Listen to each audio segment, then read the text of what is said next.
ایران نے آبنائے ہرمز میں جہازوں کی آمد و رفت کے لیے نیا نظام متعارف کرا دیا۔ ایرانی سرکاری نشریاتی ادارے پریس ٹی وی کے مطابق ایران نے آبنائے ہرمز کے حوالے سے امریکہ کے ساتھ جاری کشیدگی کے دوران جہازوں کی آمد و رفت کا منظم کرنے کے لیے ایک نیا طریقہ کار متعارف کرایا ہے۔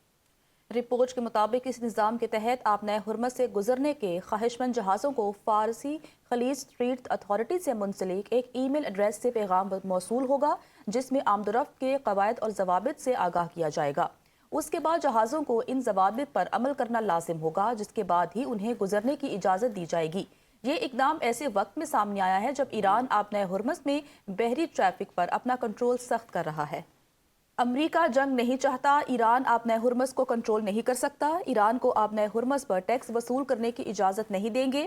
امریکی وزیر جنگ پیٹ ہیگسیٹ نے پریس بریفنگ میں کہا کہ operation project freedom epic fury سے الگ اور عارضی ہے۔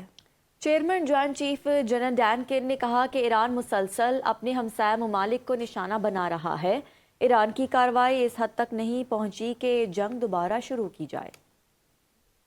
For too long, Iran has been harassing ships, shooting at civilian tankers from all nations, and trying to impose a tolling system.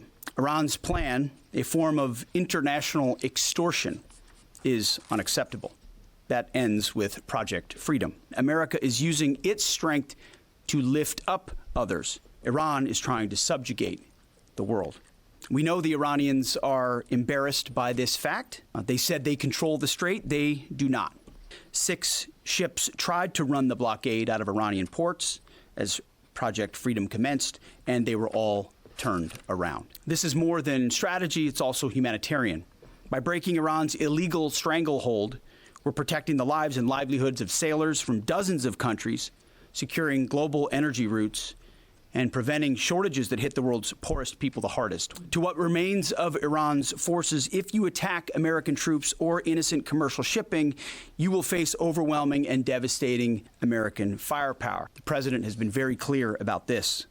جنگ بندی کے لیے امریکہ، پاکستان اور ایران کے درمیان مذاکرات جاری ہیں۔ تجاویز کا تبادلہ ہو رہا ہے۔ عرب ٹی وی الجزیرہ نے واشنگٹن سے اپنی رپورٹ میں کہا کہ امریکہ ایران جنگ بندی کے لیے واشنگٹن، اسلام آباد اور تہران کے درمیان اس وقت مذاکرات جاری ہیں۔ ریڈ لائنز پر بات ہو رہی ہے۔ الجزیرہ کے مطابق امریکی بضد ہیں کہ وہ کسی اور نقطے سے پہلے ایران کے ایٹمی پروگرام پر بات کرنا چاہتے ہیں۔ رپورٹ میں کہا گیا کہ ایرانی چاہتے ہیں کہ پہلے ایرانی سمندروں کی ناکہ بندی ختم ہو۔ رپورٹ کے مطابق جہاں ان مذاکرات کے آگے بڑھنے کا امکان بہت روشن ہے، وہیں یہ خطرہ بھی موجود ہے کہ کسی ایک واقعے کو لے کر تنازع پھر بڑھ سکتا ہے۔ ایرانی پارلیمنٹ کے اسپیکر باقر کالیباف نے کہا ہے کہ امریکہ اور اس کے اتحادیوں نے جنگ بندی کی خلاف ورزی کی ہے۔ امریکہ اور اتحادیوں نے جہاز رانی اور توانائی کی ترسیل کی سلامتی خطرے میں ڈالی ہے۔ آبنائے ہرمز سے متعلق نئی حکمت عملی اب مضبوط ہوتی جا رہی ہے۔ موجودہ صورتحال کے تسلسل سے امریکہ پریشان ہے۔ ایران نے ابھی آغاز بھی نہیں کیا۔